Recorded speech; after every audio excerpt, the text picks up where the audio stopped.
Cruise line president Kent Zhu Fuming can hardly be blamed for not wanting to talk about typhoons.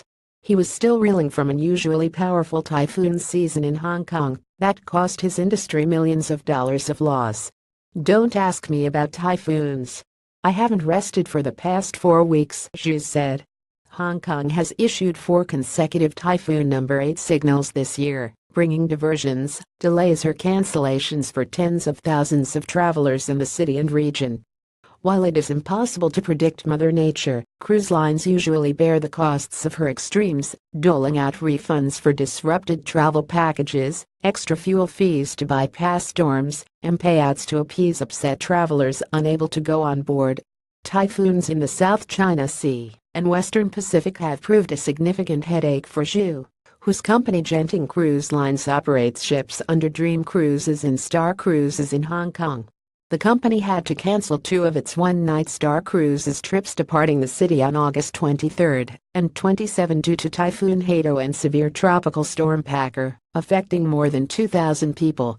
It was also forced to change the route of a Dream Cruises ship, going to Vietnam instead of Japan last week as Typhoon Talim neared the island country. "Usually we lose 20% of the customers when we change a ship's itinerary," Kent Zhu Fuming, Dream Cruise. "Usually we lose 20% of our customers when we change a ship's itinerary," Zhu said, adding that all the affected customers were eligible for a full refund. In addition, cruise lines give compensation in the way of onboard credits, alternative transport and accommodation subsidies. If travelers have to change their flights due to a ship's delayed journey, the company must pay those extra costs as well. But Zhu said many travelers were still furious over alternative arrangements, and some even used abusive language to lash out at his staff. This year's typhoon season saw more storms than usual approach within 500 kilometers of Hong Kong, as the higher-than-usual temperature in nearby waters facilitated typhoon formation, according to the observatory's Yuhing. The situation was not good for Genting's rival, Royal Caribbean International, either. The auspiced firm had to cancel a 2-night cruise tour between Hong Kong and Shenzhen last weekend. Its 138,000-ton Voyager of the Seas could not get back in time, having spent an extra day at sea to avoid Typhoon Doksuri.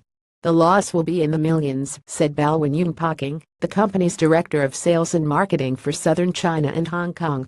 He claimed it was the first cancellation affecting Hong Kong in years, and that more than 3,000 people had been affected. Yung said about half of the company's customers were likely to cancel the trip for good and seek a full refund, and the other half would choose to rebook on another trip. Extra sailing time also meant more fuel costs and additional customer services for the firm, including meals, he added. While cruise lines bear a heavy burden for disrupted trips, the financial loss for customers is usually limited despite their being left upset, according to local travel agencies. "A typhoon may delay some sailings, but it won't have a major impact on customers," said Jason Wong Chuntit, general manager at Hong Tai Travel Services, one of the city's largest travel agencies. "Some ports still can be reached. Operators just cut short the length of a stay." Wong said travel insurance covered most customers' loss, and that cruise liners also offer compensation. Deadly storms such as Typhoon Hato are a warning to Hong Kong to prepare for the worst, but Billy Chuck of Cruise Expert Limited, a travel agency specializing in cruise tours, believed education was needed for Hong Kongers to become more sensible travelers. "Cruise tourism is relatively new in Hong Kong," he said. "Travelers in places with a longer history of cruise travel tend to be more tolerant of trip disruptions caused by severe weather.